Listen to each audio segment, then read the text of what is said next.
Let me ask you something. Have you ever wondered what's going through your twin flame's mind when you stop chasing? When you finally pull back and go quiet, what do they think? What do they feel?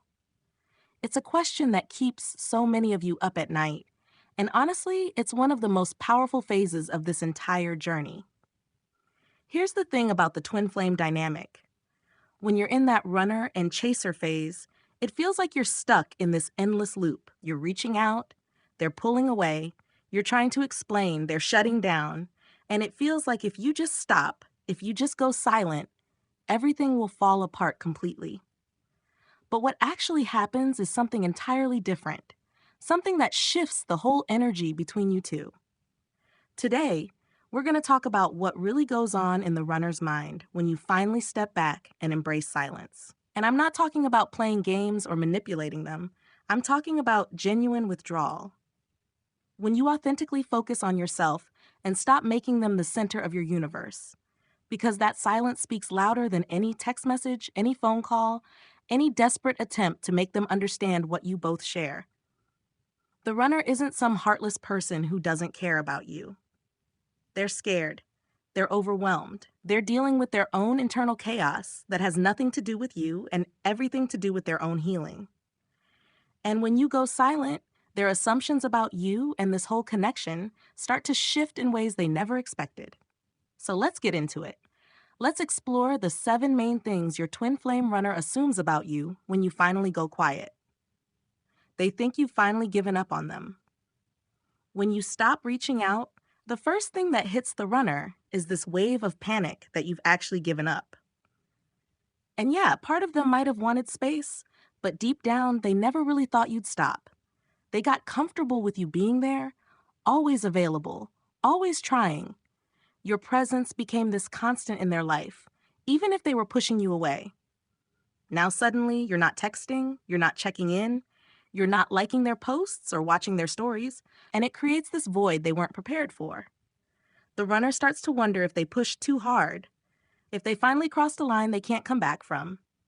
This assumption isn't about ego, even though it might look like it from the outside. It's about fear, the fear that they've lost something irreplaceable. Here's what happens in their mind.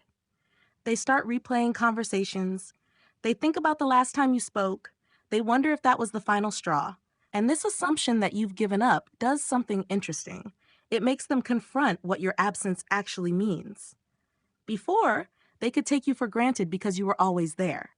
But now they have to sit with the possibility that you might not come back. This is where your silence becomes powerful. You're not giving up, you're actually choosing yourself. But they don't know that yet. And in their mind, they're trying to figure out if they're okay with losing you. Most of the time, they realize they're not. But they need this space to come to that conclusion on their own. Your silence gives them room to miss you, to feel what life is like without your energy constantly directed at them. The key here is understanding that this assumption is actually part of their awakening.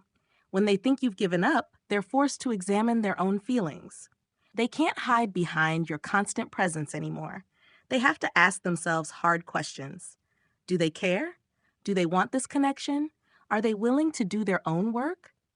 And those questions only come up when you stop providing all the answers. They assume you've found someone else. This one really gets under their skin. When you go silent, the runner's mind often jumps to the conclusion that you've moved on with someone else. And it doesn't matter that they were the one running. It doesn't matter that they pushed you away. The thought of you with another person triggers something primal in them. The twin flame connection creates this sense of ownership that neither of you can really explain.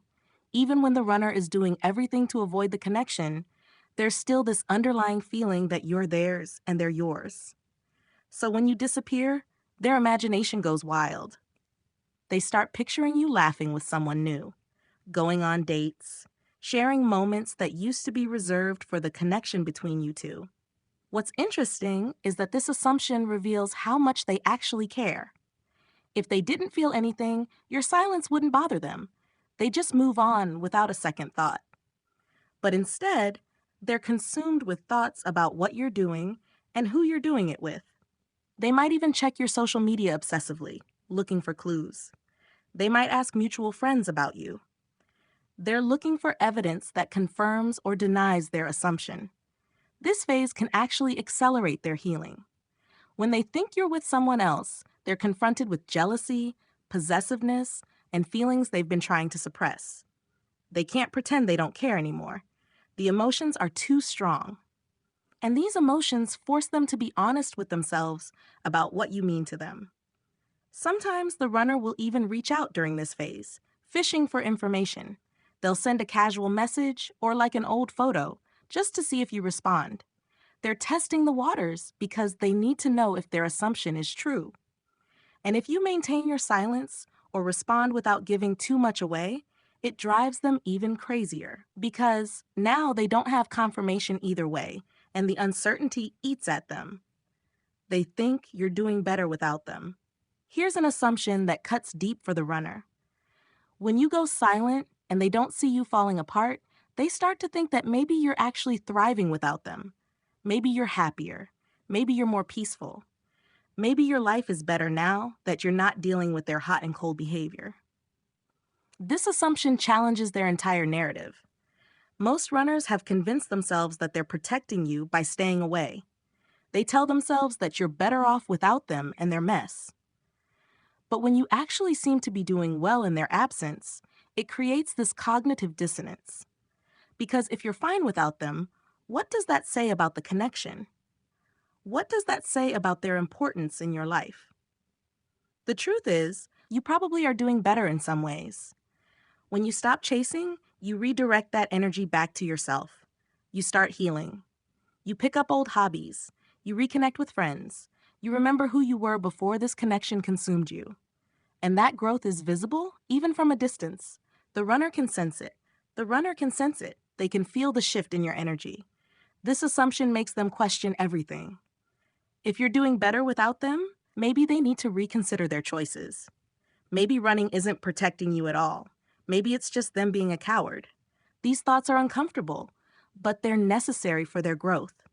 They need to see that you have a life outside of this connection, that you're not sitting around waiting for them to get their act together. What happens next is important.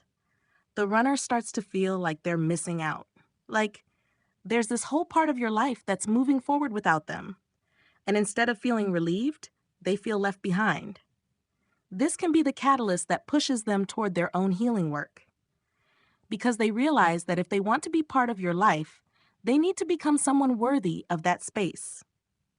They assume you've healed, and they haven't. When you go silent, the runner often assumes that you've reached some level of healing that they haven't. They think you've figured things out, that you've done the work, that you're on the other side of the pain while they're still stuck in their patterns. And this assumption comes with a heavy dose of shame. The runner is usually very aware of their own issues. They know they're running. They know they're scared. They know they're not showing up the way they should. And when you stop chasing, it confirms their worst fear about themselves. That they're the problem.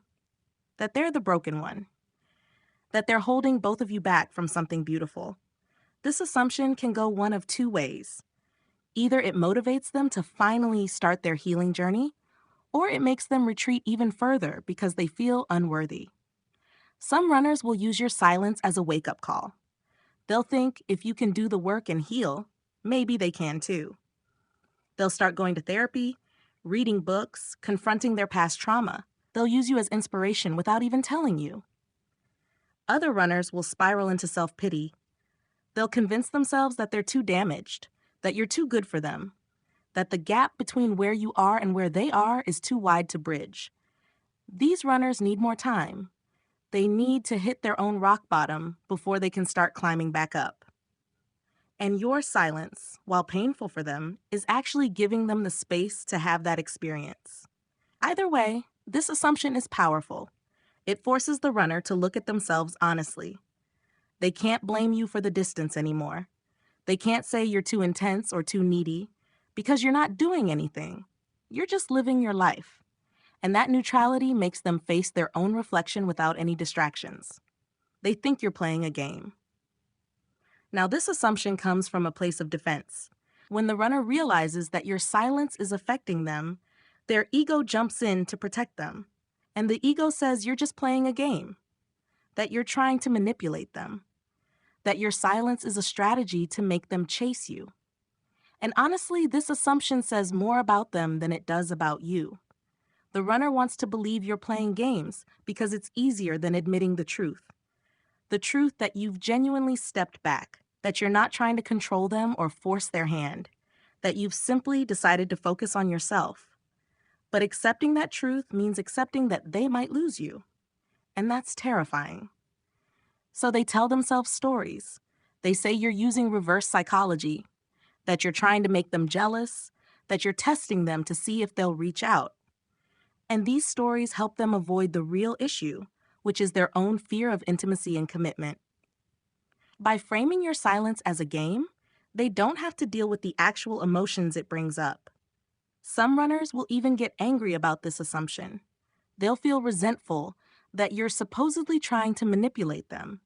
They might complain to friends or post vague things on social media about people who play games. It's all projection. They're projecting their own avoidance and manipulation onto you because it's easier than looking inward. But here's the beautiful part. Even when they assume you're playing a game, they're still thinking about you constantly. They're still affected by your absence. And eventually, if you maintain your authentic silence without actually playing games, they'll realize they were wrong. They'll see that you weren't trying to manipulate them at all. You were just choosing yourself. And that realization can be incredibly humbling for them. They assume you finally understood the connection. This assumption is deeper and more spiritual. When you go silent, some runners assume that you finally understood what the twin flame journey is really about. That you've realized it's not about forcing union, that you've learned the lessons about self-love and surrender, that you've stopped trying to control the outcome and started trusting the process. And in many cases, they're right. Your silence often does come from a place of deeper understanding. You've read enough, you've cried enough, you've learned that chasing doesn't work, that healing happens in your own energy, that union starts with yourself, not with them. And when you step back, you're honoring that understanding. The runner can feel this shift energetically. They sense that your silence isn't coming from a place of hurt or revenge. It's coming from a place of wisdom. And that changes everything. Because now they know you're not just waiting for them to come back so you can continue the same old patterns. You're actually evolving. You're becoming a different version of yourself. And that version is more aligned with your true self. This assumption can inspire the runner to start their own spiritual journey. They see your growth and they want to match it. They start reading about twin flames. They start meditating. They start questioning their own patterns and beliefs.